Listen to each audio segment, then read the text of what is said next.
Narito po ang News TV Quick Response Team sa Sandigan Bayan ngayon kung saan kanina nga po ay nasilip na ng mga membro ng media yung draft ng warrant of arrest laban kay Senador Bong Revilla. At ito nga po ay kasunod ng paglalabas ng resolusyon ng Sandigan Bayan. First Division nagsasabing may probable cause o sapat na basehan para nga ilabas itong warrant of arrest kaugnay pa rin ng kasong plunder.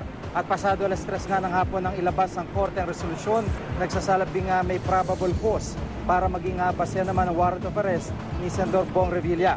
Kaya inutusan nitong clerk of court na mag-issue ng warrant laban kay Revilla at sa iba pang co-accused o mga individual na kasama niya sa kasong plunder at graft.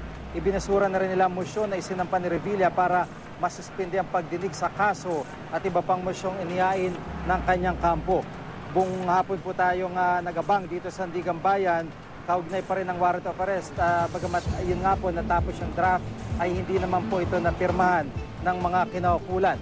Samantala makibalita po tayo kaugnay pa rin sa sitwasyon sa loob ng Sandigan Bayan. Naroon po si Maris Sumali. Maris? Jiggy, nabot na nga na closing time na 4:30 p.m. ang Sandigan Bayan kaya hindi na-issue ang arrest warrant para kina Senador Bong Revilla at 32 iba pa para sa kasong plunder at graft.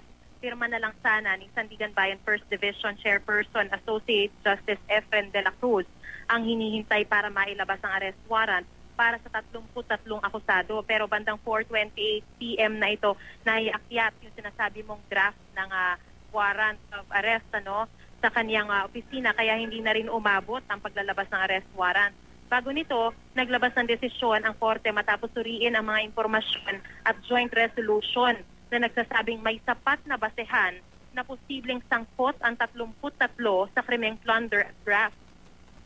O kaya, kung babasahin ko sa inyo ang nakasulat sa resolusyon, nakasaad dito, and I quote, "It appears that sufficient grounds exist for the finding of probable cause for the purpose of issuing a warrant of arrest against the accused charged in the instant cases."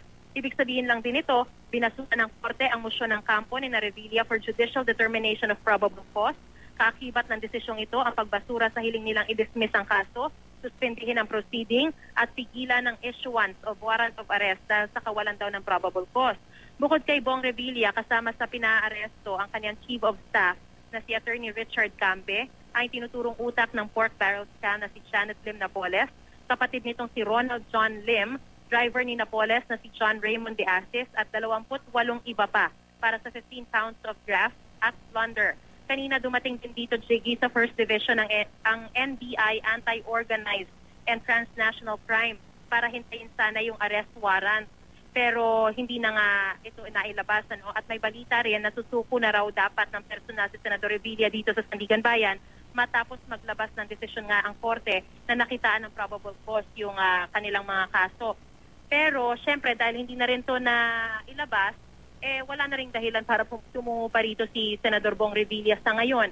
Dahil according to Sandigan Bayan, Clerk of Court, First Division, hindi rin naman daw nila i-hold si Senador Bong Revilla kung sakasakaling pupunta siya rito dahil wala naman daw warrant of arrest. So yan muna ang pinaka sariwang balita mula rito sa Sandigan Bayan. Sige? Maraming salamat, Maris Umali. Makibalita.